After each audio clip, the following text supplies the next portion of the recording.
నమస్తే, నేను జర్నలిస్ట్ శ్రీనివాస్. ఈరోజు ఏపీ వార్తాపత్రికలో వచ్చిన వార్తలను విశ్లేషణ చేద్దాం. ముందుగా విశాలాంధ్ర పేపర్లో వచ్చిన వార్తలను చూద్దాం. హసీనా పలాయనం, కొంపముంచిన రిజర్వేషన్ల రగడ, బంగ్లాదేశ్లో నాటకీయ పరిణామాలు, రాజీనామా చేసి భారత్ చేరుకున్న బంగ్లా ప్రధాని, రంగంలోకి సైన్యం, తాత్కాలిక ప్రభుత్వం ఏర్పాటుపై ప్రకటన, సంయమనం పాటించాలని ఆందోళనకారులకు బంగ్లా సైన్యాధిపతి పిలుపు, నిరసనకారుల సంబరాలు, ప్రధాని అధికారిక నివాసం ముట్టడట, సరిహద్దుల్లో బీఎస్ఎఫ్ బలగాలు మోహరింపు, బంగ్లాదేశ్ ప్రధానమంత్రి హసీనా పలాయనమయ్యారు. మొత్తం మీద అక్కడ రిజర్వేషన్లపైన పెద్ద ఎత్తున ఉద్యమం జరుగుతుంది కొద్ది రోజులుగా. ఆ రిజర్వేషన్పై జరుగుతున్న ఉద్యమంపై ఉక్కుపాదం మోపడానికి మిలిటరీని ఉపయోగించింది ఆమె ప్రధానమంత్రి హోదాలో. మిలిటరీని ఉపయోగిస్తే ఎక్కడికక్కడికి ఇళ్లలోంచి బయటకు వచ్చారు. వాలంటరీగా కొన్ని లక్షల మంది రోడ్లపైకి వచ్చారు. మిలిటరీ కూడా అదుపు చేయలేకపోయింది.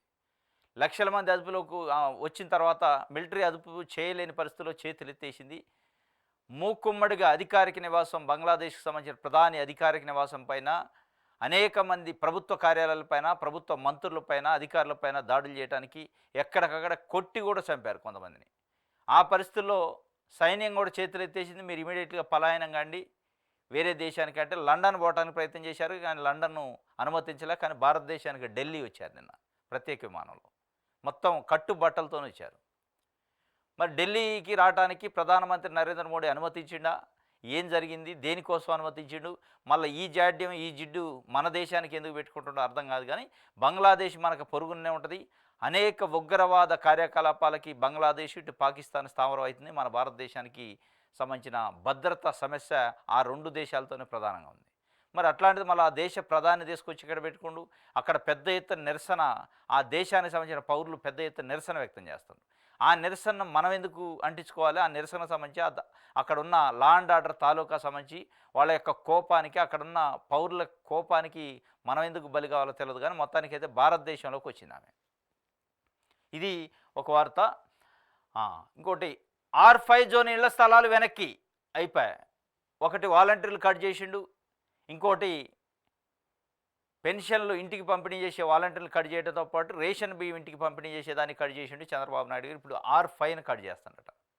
ఇట్లా ఒక్కొక్కటి కత్తిరించుకుంటూ పోతాడు. దాంట్లో భాగంగానే ఇప్పుడు ఏదైతే NREGS ఫీల్డ్ అసిస్టెంట్లు తొలగిస్తారట, ఆశా వర్కర్లని, అంగన్వాడీ కార్యకర్తలని మా పార్టీ వాళ్ళని పెట్టుకుంటే తప్ప, లేదంటే రేషన్ షాప్ నామని రేషన్ డీలర్లకు సంబంధించి తగలబెడతామని చెప్పి ఇట్లాంటివన్నీ జరుగుతున్నాయి. ఇప్పుడు చంద్రబాబు నాయుడు గారే పై స్థాయిలో తొలగించే కార్యక్రమాలు, కత్తిరించే కార్యక్రమాలు చేస్తాడు. ఎందుకంటే జగన్మోహన్ రెడ్డి గారికి సంబంధించిన ఆనవాళ్ళు కనపడొద్దు.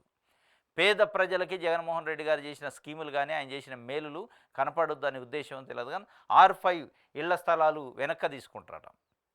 R5 ఇళ్ల స్థలాలు అంటే అమరావతిలో 50,000 మంది పేదలకి ఇళ్ల స్థలాలు పంపిణీ చేసేది జగన్మోహన్ రెడ్డి. ఆ పేదలకి పంపిణీ చేసిన ఇళ్ల స్థలాలని మళ్ళా వాళ్ళ పేదల పొట్టగొట్టి వెనక్కి తీసుకునే కార్యక్రమం చేస్తాడట. తీసుకొని మీకు వేరే దగ్గర అలాట్ చేస్తా అంటాడు. అది అయ్యేది కాదు, మన్ను కాదు. 50,000 పాటలు ఎక్కడ అలాట్ చేస్తారు?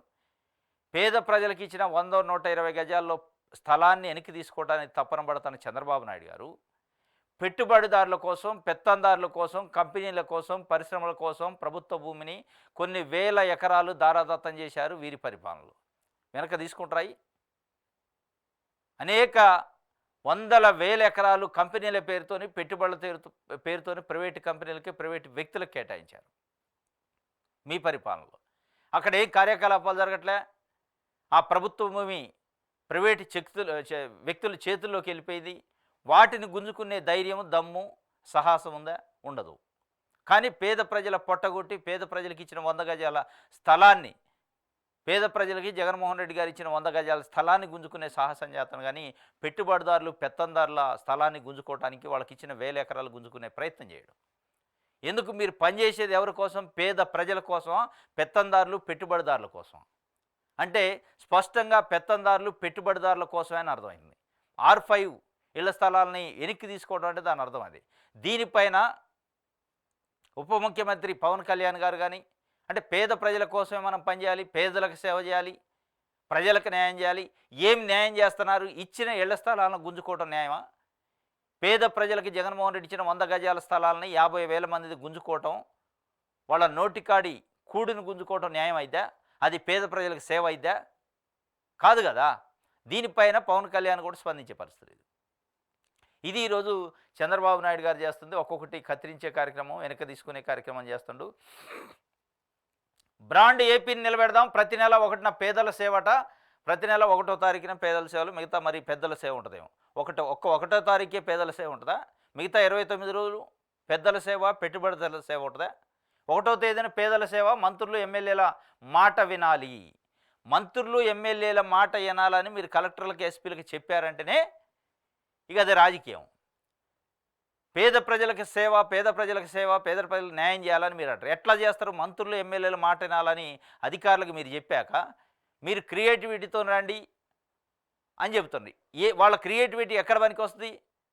మీరు చెప్పే ఎమ్మెల్యేలు, మంత్రులు వాళ్ళ స్వార్థం కోసం, వాళ్ళ రాజకీయం కోసం, వాళ్ళ కేడర్ కోసం రకరకాల అడ్డదారులు తొక్కిస్తున్నారు అధికారులని. అట్లాంటి మంత్రులకి, ఎమ్మెల్యేలకి మాట వినాలని ఐఏఎస్లు, ఐపీఎస్లు చెప్పిన తర్వాత ఇక న్యాయం ఎక్కడ జరిగింది పేద ప్రజలకి? అక్టోబర్ 2న విజన్ డాక్యుమెంట్ విడుదల, వినూత్న ఆలోచనతో ముందుకెళ్లాలంటాడు. ప్రభుత్వంపై అసత్య ప్రచారం తిప్పికొట్టాలి, కలెక్టర్ సీఎం చంద్రబాబు దిశానిర్దేశం అని చెప్తే, ఇంకోటి చంద్రబాబు విజన్ కోసం కష్టపడతాం, ఏపీలో ఐఏఎస్, ఐపీఎస్లకు పూర్తి స్వేచ్ఛ, కలెక్టర్ల సదస్సులో ఉప ముఖ్యమంత్రి పవన్ కళ్యాణ్ గారు జనసేన నాయకుడు, జనసేన చీఫ్, ఉప ముఖ్యమంత్రి ఏం చెప్తుండు? చంద్రబాబు విజన్ కోసం కష్టపడతాం. మరి మీ విజన్ ఏంది? మీ పార్టీ విజన్ ఏంది? మీ లైన్ ఏంది? మీ మార్పేది? మీరు చంద్రబాబు విజన్ కోసమే కష్టపడాలంటే తెలుగుదేశం పార్టీ జెండా పట్టుకోండి. మళ్ళీ జనసేన ఎందుకేగా? అంటే జనసేన పార్టీకి ఒక సిద్ధాంతం, జనసేన పార్టీకి ఒక విజను, జనసేన పార్టీకి ఒక ప్రజలపైన ఒక కన్సర్న్ లేదా? చంద్రబాబు నాయుడు గారి విజనే మీ విజన్ అయినప్పుడు చంద్రబాబు నాయుడు గారికి ఒక పార్టీ, మీకు ఒక పార్టీ అవసరమా అనేది ఇలా 5 కోట్ల మంది ప్రజలు మాట్లాడుకుంటున్నారు. మళ్ళీ ఇంకోటి ఏం చెప్తుండు? ఏపీలో ఐఏఎస్లు, ఐపీఎస్లకు పూర్తి స్వేచ్ఛ. ఎక్కడుంది పూర్తి స్వేచ్ఛ? పైనే మీ పక్కన కూర్చున్న చంద్రబాబు నాయుడు గారే మంత్రులు, ఎమ్మెల్యేల మాట వినాలని చెప్తుంటే ఇక స్వేచ్ఛ ఎక్కడున్నట్టు? స్వేచ్ఛ ఉంటే ఏంది? మంత్రులు, ఎమ్మెల్యేలు మాట వినాల్సిన అవసరం లేదు. మీరు ప్రజలకి ఏది మంచి అనిపిస్తే అది చేయండి అని చెప్పాల్సింది పోయి మంత్రులు, ఎమ్మెల్యేల మాట వినాలని ముఖ్యమంత్రి చెప్తారు. మీరు చంద్రబాబు విజన్ ప్రకారం పనిచేస్తారు అంటారు. చంద్రబాబు విజన్ ఏంది? మంత్రులు, ఎమ్మెల్యేల మాటని కలెక్టర్లు, ఎస్పీలు పనిచేయాలి. మళ్ళీ ఇంకొక వైపు కలెక్టర్లు, ఎస్పీలకి పూర్తి స్వేచ్ఛ ఇస్తున్నాం మేమని పవన్ కళ్యాణ్ చెప్తారు. అంటే 2 విరుద్ధమైన ప్రకటనలు చేస్తాడు. అంటే మీది సపరేట్ పార్టీ, మీరు సపరేట్ విజన్ కానీ, సపరేట్ దృక్పథం కానీ, సపరేట్ ఎజెండా కానీ లేదు. మీకు మీ మార్పు కానీ ఏది కనిపించలే. మీరు చంద్రబాబు ఏది చెప్తే అది చేయటానికే మీరు పార్టీ పెట్టారా? చంద్రబాబు విజన్ కోసం, చంద్రబాబు అడుగులు వత్తడానికే మీ పార్టీ పనిచేస్తుందా? అది మీ కేడర్కి అదే చెప్తున్నారా అనేది ఇలా జనసేన పార్టీలో ఉన్న సామాన్య కార్యకర్తలు, ఆంధ్రప్రదేశ్లో ఉన్న సామాన్య ప్రజలు అడుగుతున్న పరిస్థితి. ఇది ఒక వార్త. విషయాలు ఆంధ్రాకి సంబంధించి సాక్షి పేపర్ చూద్దాం. రాజకీయ పాలనే మళ్ళీ ఆకస్మిక తనిఖీలు మొదలు పెడతా, కలెక్టర్ల సమావేశంలో సీఎం చంద్రబాబు. వైఎస్ఆర్సీపీ రాజధానిలో పేదలకు ఇచ్చిన 50,800 ఇళ్ల స్థలాలు రద్దు, ఖతం అయిపోయాయి. పేదల పొట్టగొట్టే కార్యక్రమం ఇది 2దో 3దో. ఇంటింటికి రేషన్ సరుకుల డోర్ డెలివరీ పథకం కూడా రద్దు. ఇది పేదలకు సంబంధించింది. అంటే పేదలకి ప్రభుత్వానికి సంబంధించిన సేవలు డోర్ డెలివరీ చేస్తే మీకు కడుపు నొప్పి, మీకు బాధ, అది మీ విజను. ఆ విజన్కి మడుగులు వచ్చేది పవన్ కళ్యాణ్ గారు. చంద్రబాబు విజన్కి అనుగుణంగానే మేము పనిచేస్తాం, విజన్ కోసమే మేము కష్టపడతాం, పనిచేస్తాం అంటాం. ఆయన విజన్ ఏంది? పేదలకు ఇచ్చిన 50,800 ప్లాట్లు రద్దు చేయటం ఒక విజన్, వాలంటీర్లను తొలగించడం ఒక విజన్, డోర్ డెలివరీ పౌర సరఫరాల శాఖకు సంబంధించి నిత్యావసర వస్తువుల్ని డోర్ డెలివరీ, రేషన్ సరుకుల్ని డోర్ డెలివరీ వాళ్ళ ఇంటి ముంగట తీసిపోయేదాన్ని పేద ప్రజలకి, దాన్ని రద్దు చేయటం. ఇది మీ విజను. పేద ప్రజల కడుపు కొట్టడం, పేద ప్రజల నోటికాడి ముద్దను గుంజుకోవటమే మీ విజనా? ఆ విజన్కి మీరు మద్దతు ఇస్తారా పవన్ కళ్యాణ్ అనేది ఇలా ఆంధ్రప్రదేశ్లో ప్రజలు మాట్లాడుకుంటున్న పరిస్థితి. ఇసుక రవాణా వ్యయం 5 రెట్లు పెరిగింది, సచివాలయంలోని బుకింగు, రవాణా ఛార్జీలు చెల్లింపు. గతంలో ఇసుక దోపిడీపై సిఐడి విచారణ జరిపి తప్పు చేసిన వారికి శిక్షిస్తాం. డ్రాప్అవుట్స్ను ప్రైవేట్ స్కూళ్ళలో చేర్చాలట, డ్రాప్అవుట్స్ని ప్రైవేట్ స్కూల్లో చేర్చాలి. ఇది అంటే ప్రైవేట్ స్కూల్ని ఎంకరేజ్ చేయటం. రోడ్లు అన్నీ పీపీపీ విధానంలో చేపట్టాలి, ఎమ్మెల్యేలు, మంత్రుల మాట అధికారులు వినాలి. రహదారుల నిర్వహణ, వైద్య సేవలు అవుట్సోర్సింగ్కు అయిపోయి ఇంకొక కథ మొదలైంది. అవుట్ సోర్సింగ్ అనే వ్యవస్థను క్రియేట్ చేసింది చంద్రబాబు నాయుడు గారు. అది ఒక దరిద్రమైన వ్యవస్థ, శ్రమ దోపిడీ చేసే వ్యవస్థ. అవుట్ సోర్సింగ్ పేరుతోని రాజకీయ నాయకుల బినామీలు, రాజకీయ నాయకుల అనుచరులు అవుట్ సోర్సింగ్ ఏజెన్సీలు పెట్టి ఏదైతే ఉద్యోగులు, చిన్న ఉద్యోగులకు సంబంధించిన శ్రమని, వాళ్ళ రక్తాన్ని అమ్ముకుంటున్నారు. వాళ్ళకొచ్చే జీతంలో తలకు 2000, 3000 వీళ్ళే తింటారు ఏసీ రూములలో కూర్చొని. మళ్ళీ ఆ వ్యవస్థను తీసుకొస్తుండట. అట్లాంటి పేద ప్రజల రక్తాన్ని దాగే వ్యవస్థను క్రియేట్ చేసింది చంద్రబాబు నాయుడు. మళ్ళీ దాన్నే ఇప్పుడు రోడ్ల నిర్వహణ, ఇంకేంది వైద్య సేవలకు కూడా అవుట్ సోర్సింగ్ తెస్తారట. అంటే అవుట్ సోర్సింగ్ తెచ్చి ప్రజలను ఎత్తిన రుద్ది, ఆ అవుట్ సోర్సింగ్ పేరుతో తెలుగుదేశం పార్టీ కార్యకర్తలకి ఏజెన్సీలు పెట్టించి వాళ్ళు లాభం పడే కార్యక్రమం చేస్తాను. ఎమ్మెల్యేలు, మంత్రుల మాట అధికారులు వినాల్సిందే. ఇది అంటే ప్రజల మాట, ప్రజలకు సంబంధించిన విధానాలు ఫాలో కావటం కాదు, ప్రజలకు సంబంధించిన ఎజెండా కాదు. ఎమ్మెల్యేలు ఏది చెప్తే అదే నాల, మంత్రులు ఏది చెప్తే అదే నాల. దానికి తానా అంటే తందానా అంటాడు ఉప ముఖ్యమంత్రి పవన్ కళ్యాణ్ గారు. అదనంగా జిల్లాకు జాయింట్ కలెక్టరు అక్టోబర్ 2న ఏపీ విజన్ డాక్యుమెంటు, త్వరలో జాతీయ అంతర్జాతీయ బ్రాండ్లతో కొత్త మద్యం పాలసీ. కొత్త బ్రాండ్లతో మద్యం పాలసీ తెత్తడట. ప్రజలకు కావాల్సిన తాగునీరు, సాగునీరు సంబంధించి ఏదన్నా సమీక్ష ఏదన్నా తెస్తడనుకుంటే కొత్త బ్రాండ్లతో మీకు మద్యం, నాణ్యమైన మద్యాన్ని సరసమైన ధరలకు తీసుకొచ్చే కార్యక్రమాన్ని చంద్రబాబు నాయుడు చేయబోతున్నాడు. అక్టోబర్ 2న విజనరీ డాక్యుమెంట్ అట. ఏం విజనరీ అంటే అక్టోబర్ 2న విజనరీ డాక్యుమెంట్ రాకపోయేటాలకు ఇంకా ఎన్ని కత్తిరిస్తారు, ఎన్ని పేదల నోటికాడ ముద్దలు తీసే కార్యక్రమం చేస్తారనేది ఇప్పుడు పేద ప్రజలు ఆలోచించుకోవాల్సిన పరిస్థితి వచ్చింది. ఇది తానా అంటే తందానని సీఎం సమీక్షలో శాఖాధిపతులు, ముఖ్యమంత్రి, రాజకీయ నేతల గత సర్కారుపై విమర్శలు చేశారట అధికారులు కూడా. ఇది ఒక వార్త. అయితే నన్ను అంతమోదించడమే కూటమి లక్ష్యం, అందుకే నా భద్రతను భారీగా కుదించారు. 3/6/2024 నాటికి అంటే జూన్ 3, 2024 నాటికి నాకున్న భద్రతను పునరుద్ధరించేలా ఆదేశాలు ఇవ్వండి. హైకోర్టులో వైఎస్ జగన్మోహన్ రెడ్డి పిటిషన్. నాకున్న ప్రాణహానిని రాష్ట్ర ప్రభుత్వం సరిగా మదింపు చేయలేదు. టీడీపీ నేతల బహిరంగ బెదిరింపులను పరిగణలోకి తీసుకోలేదు. నోటీస్ ఇవ్వకుండా ఏకపక్షంగా భద్రతను తగ్గించారు.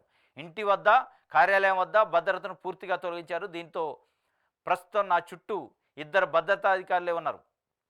ఇచ్చిన బుల్లెట్ ప్రూఫ్ వాహనం కూడా సరిగా లేదు. నా సొంత బుల్లెట్ ప్రూఫ్ వాహనం వాడుకుంటున్నానన్న అనుమతి ఇవ్వలేదు. వారిచ్చిన వాహనాన్ని వాడాలని చెప్పారు.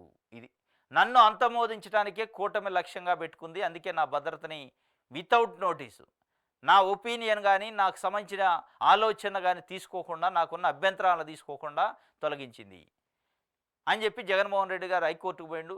జూన్ 3, 2024కు ముందు వరకు ఉన్న ఏదైతే సెక్యూరిటీ ఉందో దాన్ని నాకు భద్రతను కల్పించండి. నాకు ప్రాణహాని ఉంది. అదేవిధంగా తెలుగుదేశం పార్టీకి సంబంధించిన అనేక మంది పెద్ద పెద్ద రాష్ట్ర నాయకులు కూడా బెదిరించే కార్యక్రమం, ప్రాణహానికి తలపెట్టే కార్యక్రమాన్ని వాళ్ళ స్టేట్మెంట్స్ని పరిగణలోకి తీసుకుని అంటున్నారు. కాబట్టి నా భద్రతకు సంబంధించి నాకున్న ప్రాణహాని గురించి సరిగా ఇవాల్యుయేషన్, మదింపు చేయలేకపోయింది ప్రభుత్వం. కాబట్టి ప్రభుత్వాన్ని ఆదేశించండి హైకోర్టు ద్వారాగా అని చెప్పి హైకోర్టుకి వెళ్ళారు. వాస్తవంగా గమ్మత్తుగా అనిపిస్తుంది. ఆయనకు ఒక బుల్లెట్ ప్రూఫ్ కారు ఉందట. ఆ బుల్లెట్ ప్రూఫ్ కారును కూడా వాడుకోవద్దు, మేము ఇచ్చిందే వాడుకోవాలంటదట ప్రభుత్వం. అది ప్రభుత్వం ఇచ్చింది సరిగా లేదట. ఇప్పుడు చంద్రబాబు నాయుడు గారు 1995లో ముఖ్యమంత్రి అయిన తర్వాత ఈ రోజు వరకు అది ప్రతిపక్షంలోనా అధికార పక్షంలోనా ఎక్కడున్నా Z+ కేటగిరీ భద్రత ఉంది. దాదాపు 54 మంది భద్రతా సిబ్బంది ఉంటారు పక్కన. అంటే చంద్రబాబు నాయుడు గారికే ప్రాణహాని, యువతల వాళ్ళకి ప్రాణహాని ఉండదా? యువతల వాళ్ళకి ప్రాణం కాదా? ఇక వేరే పార్టీలకు సంబంధించిన నాయకులది ప్రాణం కాదా? ఏం కొంపలు మునుగుతున్న ఒక రాజకీయ పార్టీకి సంబంధించి నాయకుడు 5 సంవత్సరాలు ముఖ్యమంత్రి చేసిండు, 5 సంవత్సరాలు ప్రతిపక్ష నాయకుడిగా చేసిండు. ఆయనకున్న తాలూకా ప్రాణహానికి సంబంధించి, ఆయనకున్న భద్రతకు సంబంధించి ప్రభుత్వం రక్షణ కల్పించాల్సిన బాధ్యత లేదా? ఏకపక్షంగా ఆయనకున్న భద్రతా సిబ్బందిని తొలగించాల్సినంత కొంపలు మునిగే, భూమి బద్దలయ్యే అవసరం ఏమొచ్చింది? అంటే దీని వెనక పెద్ద కుట్ర ఉందనేది జగన్మోహన్ రెడ్డి చెప్తున్నాడు. దీని వెనక పెద్ద కుట్ర ఉంది. నన్ను అంతమోదిస్తే ఇక రాజకీయంగా ఎదురుండదు మాకని కూటమి అనుకుంటుందా? ఆ కూటమి ఆ ఎజెండాలో భాగంగానే, అంతమోదించే కార్యక్రమంలోనే భాగంగానే ఈ భద్రతను తొలగించిందా అనేది ఆయన డౌట్ వ్యక్తం చేస్తూ హైకోర్టుకు పోయింది. మరి హైకోర్టు నుంచి రిలీఫ్ వస్తుందా చూడాలి.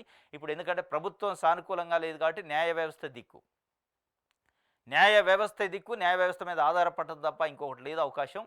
కాబట్టి ఒక రాజకీయ పార్టీకి సంబంధించి 5 సంవత్సరాలు ప్రతిపక్షం, 5 సంవత్సరాలు ముఖ్యమంత్రిగా చేసిన వ్యక్తిని కాపాడుకోవాల్సిన బాధ్యత ఈ వ్యవస్థకి, ప్రభుత్వానికి ఉంటుంది.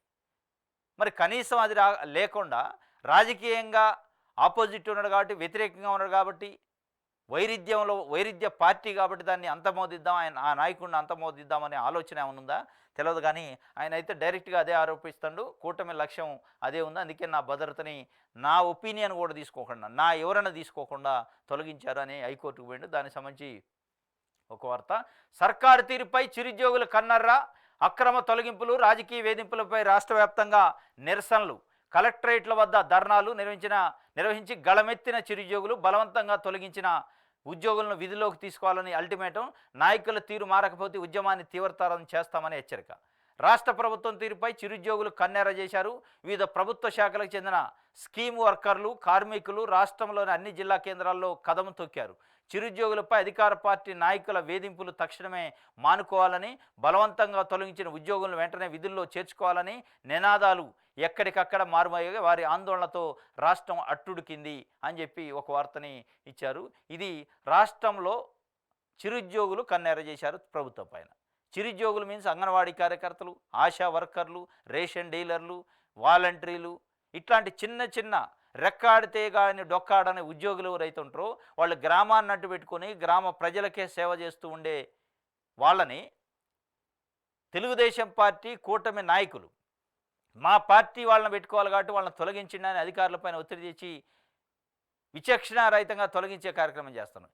ఎందుకు తొలగిస్తున్నారో చెప్పరు.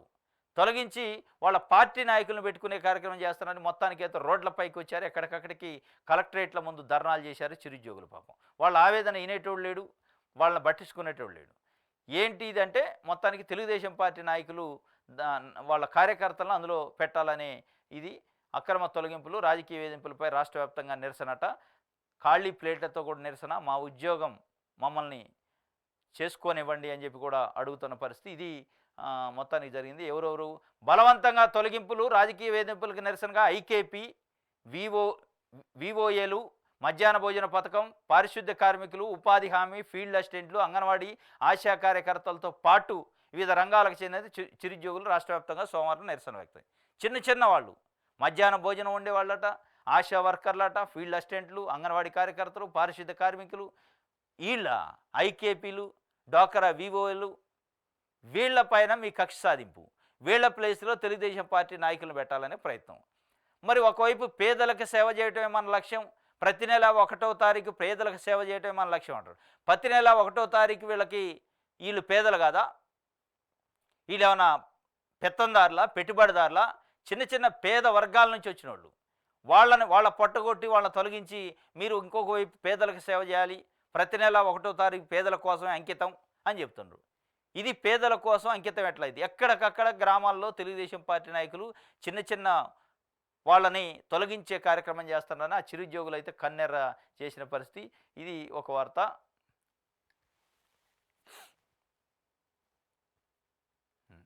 పాడి రైతులపై కక్ష, అమూలుకు కూటమి ప్రభుత్వం సహాయ నిరాకరణట. ప్రైవేట్ డైరీల మేలే లక్ష్యంగా మహిళల ఆదాయానికి గండి, పాల సేకరణ సిబ్బందిని వెనక్కి పంపేసిన ప్రభుత్వం, విధిలేని పరిస్థితుల్లో పాల సేకరణ నిలిపేస్తున్న అమూల్. ఇది పాడి రైతులు నిన్న తిరుపతి కలెక్టరేట్ వద్ద ధర్నాట. పాడి రైతులు ఒకవైపు పాడి రైతులు, ఇంకొక వైపు చిరుద్యోగులు. ఇది అమూల్ అనే సంస్థ పాల సేకరణ సంబంధించి ఉంది. అక్కడున్న సిబ్బందిని, అక్కడున్న వాళ్ళని వెనక్కి పంపించే కార్యక్రమం.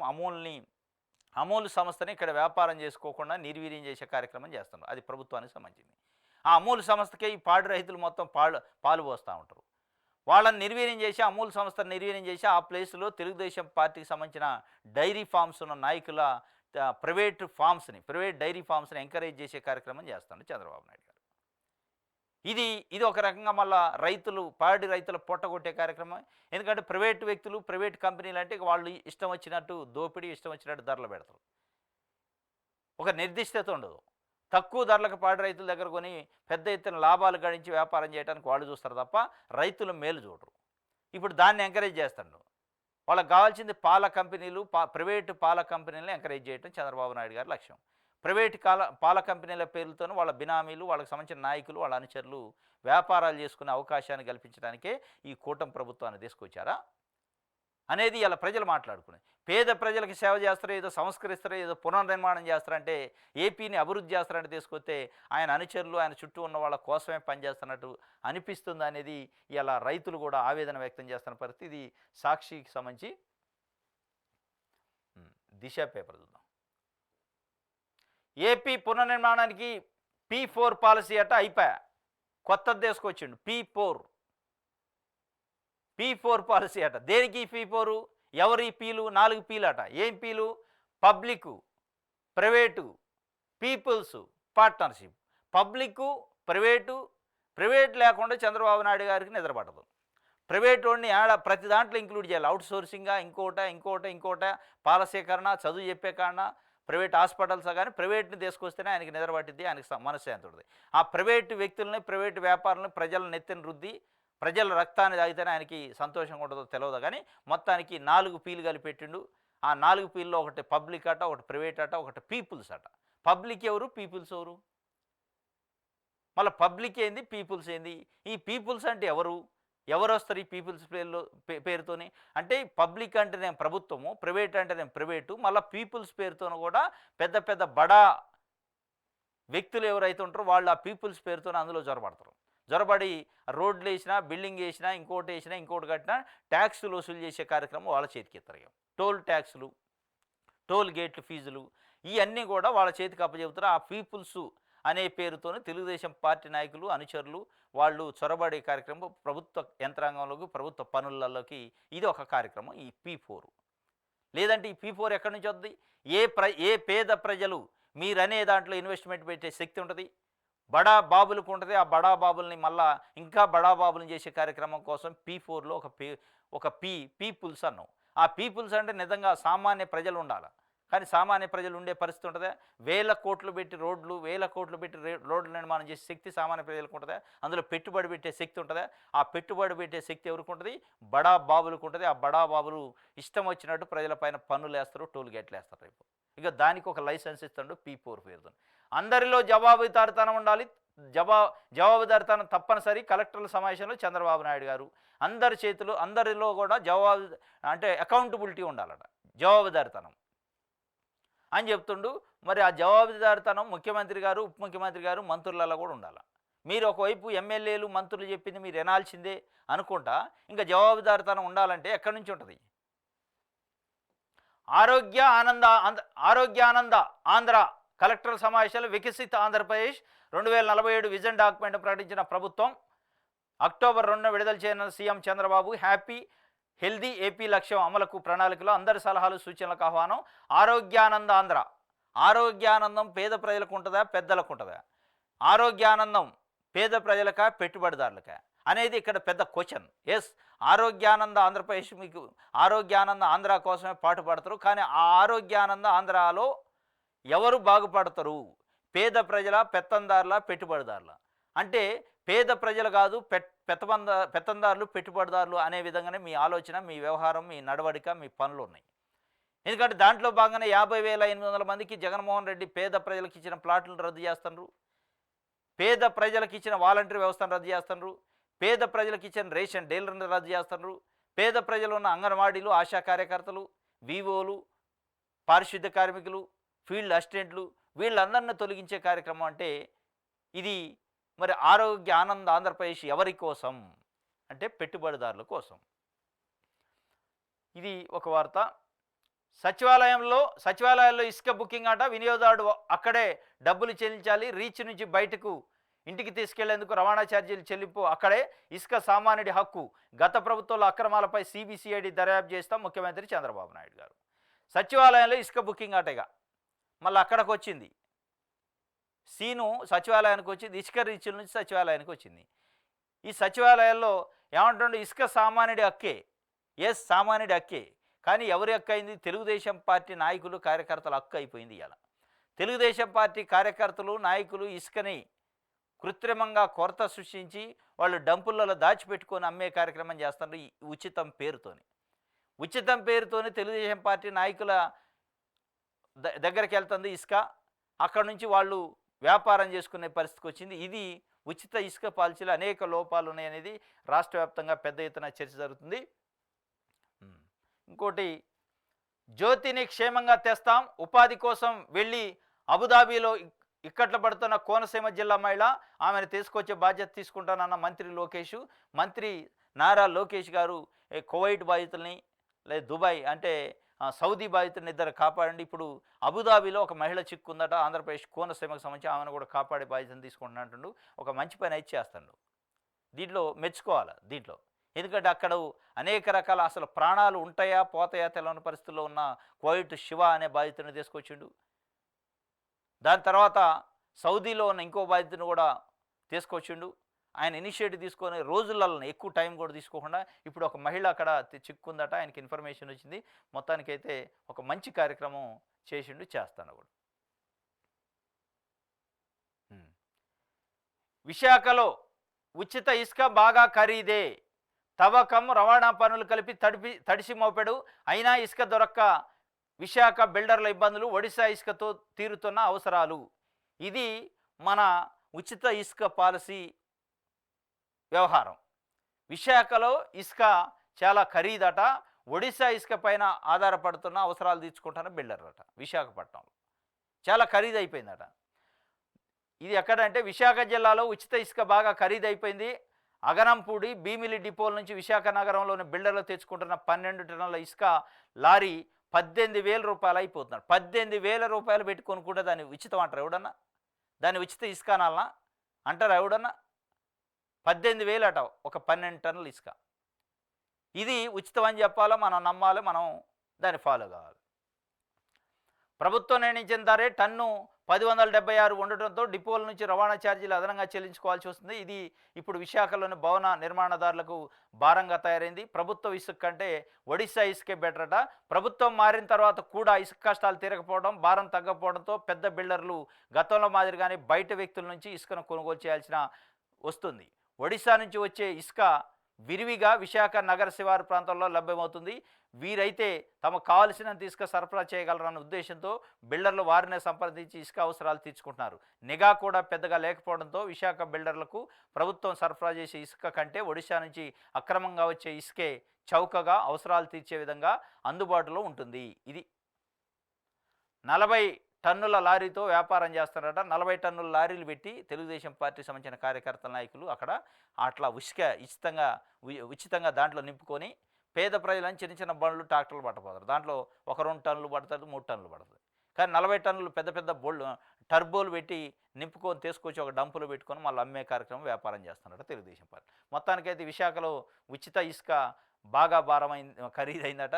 ఉచిత ఇసుక అయింది, మళ్ళీ ఖరీదైంది. ఇది ఒక మతలబు, అర్థం కాని పరిస్థితి. ఉచిత ఇసుక అనే ఉచితం అంటారు, మళ్ళీ ఖరీదు అంటారు. 2 రకాల వ్యవహారాలు ఉన్నాయి. ఇది జరుగుతున్న పరిస్థితి ఏపీలో. దిశకు సంబంధించి ఆంధ్రజ్యోతి చూద్దాం.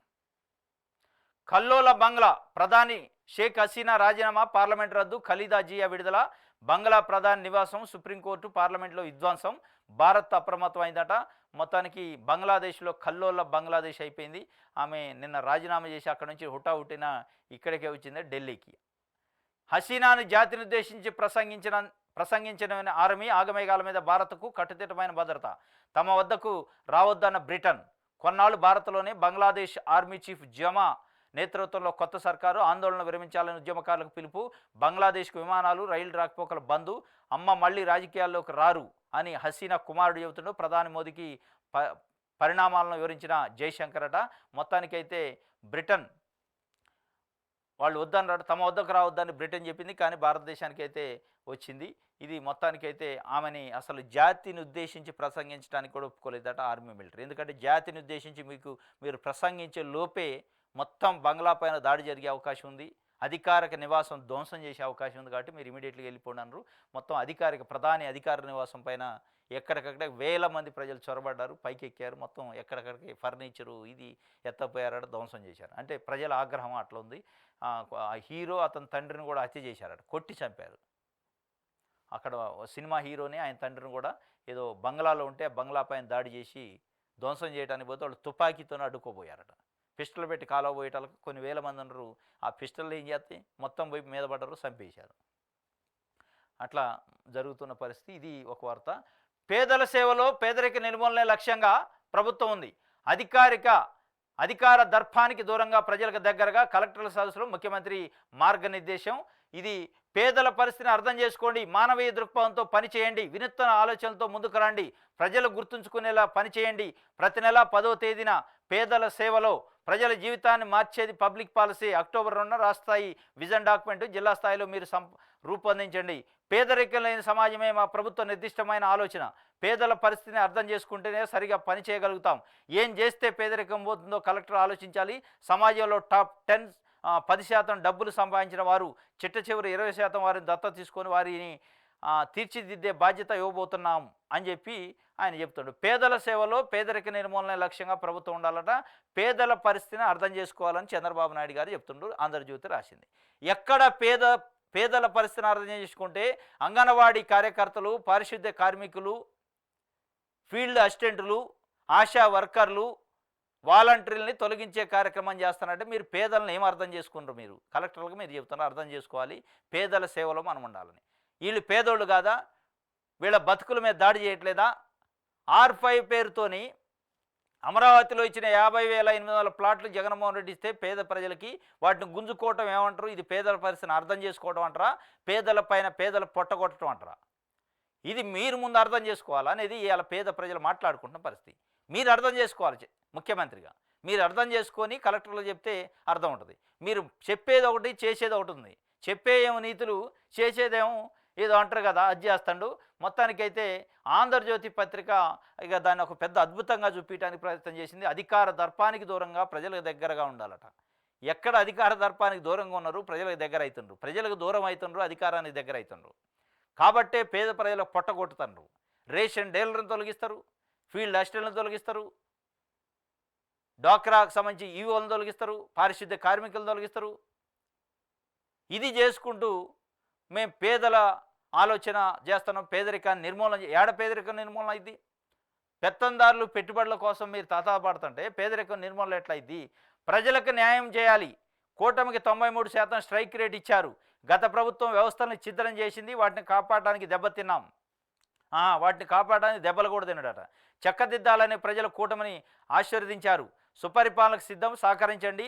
ఐఏఎస్లు ఐపీఎస్లు స్వేచ్ఛ ఉంటుంది అని చెప్తుండు. ఎవరు? పవన్ కళ్యాణ్. ప్రజలకు న్యాయం చేయాలి, ఐఏఎస్లు ఐపీఎస్లకు స్వేచ్ఛ ఉంటుందని ఈయన ఒకవైపు చెబుతుంటే, ఐఏఎస్లు ఐపీఎస్లారా మీరు మా మంత్రులు మా ఎమ్మెల్యేలు చెప్పింది వినాల్సిందే, తప్పనిసరిగా వాళ్ళు ఏం చెబితే ఆ పని చేయాలంటుండు. ఈయన ఒకవైపు అది చెప్తుంటే ఈయన స్వేచ్ఛ ఉంటుంది అంటుండు, ప్రజలకు న్యాయం చేయాలి అంటుండు. ఏ ప్రజలకు న్యాయం చేయాలి? వినుకొండలో రషీద్ అనే వ్యక్తిని తల కొబ్బరి బొండ నరికిన ప్రజలకే, లేదంటే నరికినోడికి సేవ చేయాలన్నా? లేదు నిన్న శ్రీశైలం దగ్గర శ్రీశైలం కాన్స్టిట్యున్సీలో నడి రోడ్డు పైన ఇంట్లో ఉన్న వ్యక్తిని గుంజకొచ్చి నడి రోడ్డు పైన కొట్టి చంపారు. వాళ్ళ భార్య కాళ్ళ ఏళ్లబడి మొత్తుకున్న, బ్రతిమాడిన, ఏడ్చిన వదిలిపెట్ల. ఎస్ఐ కానిస్టేబుల్ సాక్షిగానే నరికి చంపేసి ఛిద్రం చేశారు బతుకుల్ని, రక్త మడుగులో కొట్టుకుంటారు. అంటే ఆడ చంపిన వాళ్ళకి న్యాయం చేయాలన్నా లేదా బాధితులకు న్యాయం చేయాలన్నా? ఇది మీరు క్లారిటీ ఇవ్వాల్సిన అవసరం ఉంది.